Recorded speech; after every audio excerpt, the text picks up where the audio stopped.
Hi everyone. However, generally I do not start with the quotes of the text, but in this story, I think it is the need of the hour and it is important to start with it.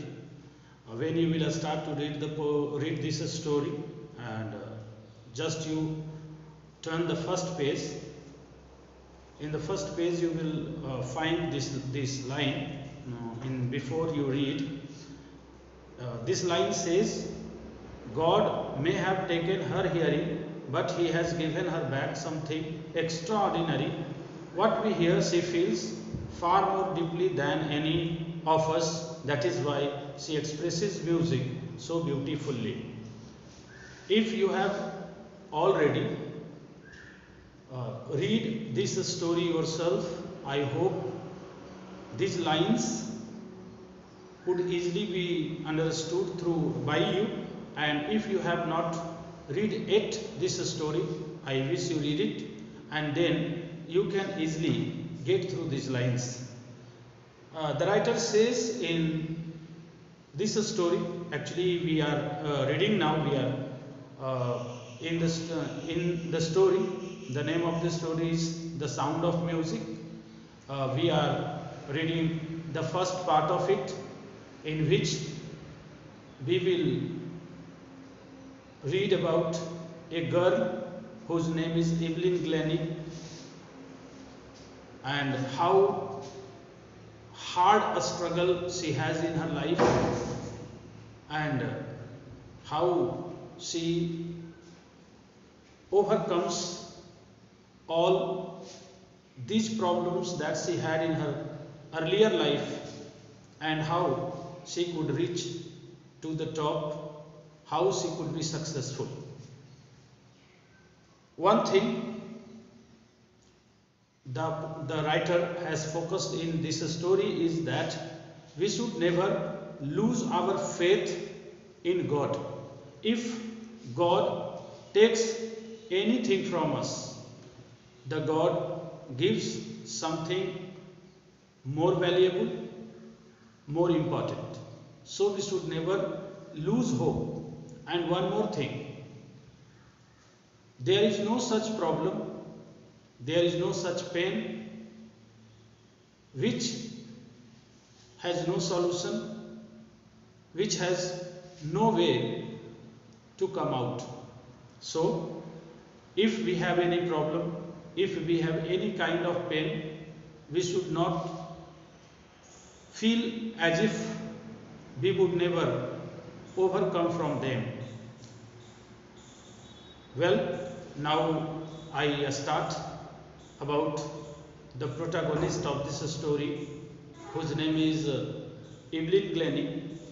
Actually, Evelyn Glennie, however, she could hear as a child. In course of time, her hearing impaired, and she could not hear anything at all. However, she concealed this problem until it came out in light accidentally. Once, when she was waiting for his turn to play the piano, she was being called, but she did not hear it. So, when she was 11, it was clear that she could not hear. Her teacher, the principal of her school, called for her parents, and before her parents, the principal suggested that Evelyn Glennie should be admitted, Evelyn Glennie should be enrolled in the school meant for handicapped children, handicapped students. But Glennie did not want it. Glennie wanted to be successful. Glennie wanted to lead a normal life like any other child. Once, when she saw a girl playing xylophone, it piqued interest in her somewhere that she should also go for the music. She should also have career in this field. However, the way, however, this thing was not going to be easy for her. Being deaf, it would be no exaggeration to say that any field is not easy, even for a person has no problem, a person is not disabled, or a person is with all kind of quality. Because to go on the top, we not only need hard work, but we need extraneous person support as well. When she decides, when she takes the decision to have her career in the field of music, many of the persons came across in her way, in her life, and most of them discouraged her because of her not hearing capacity. But it is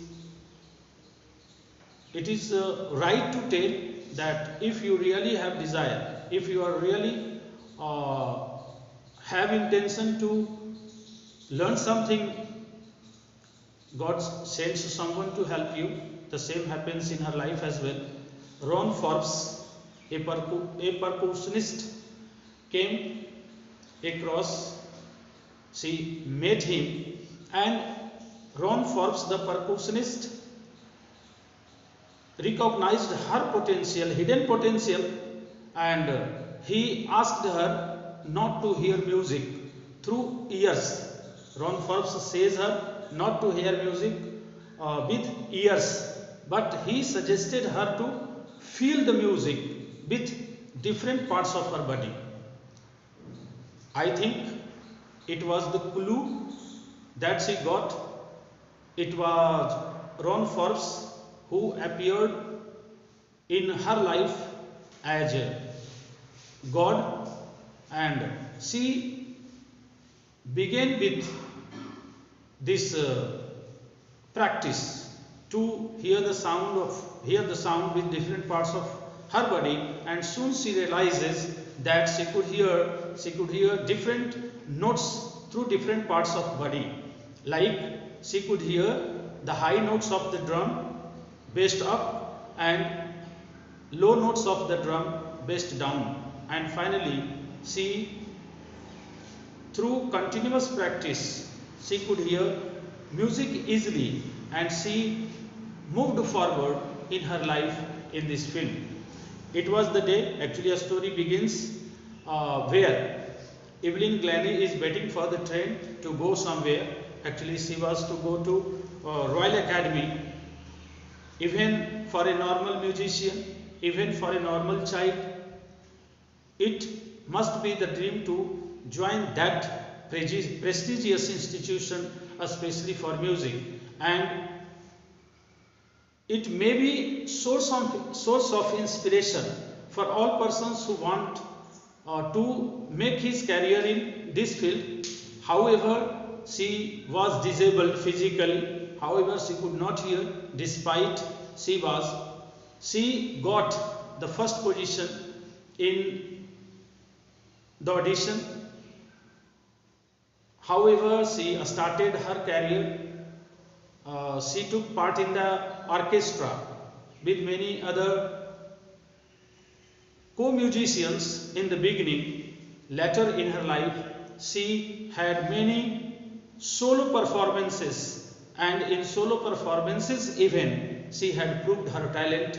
She attracted people's attention through her quality. Once when a correspondent media person was taking her interview, the person wants to know if she has any kind of problem, if she talks with someone. Actually that media person noticed that Evelyn Glennie was talking with him, and he could not even know, he could not even feel anywhere that Evelyn Glennie had any problem in hearing. She says that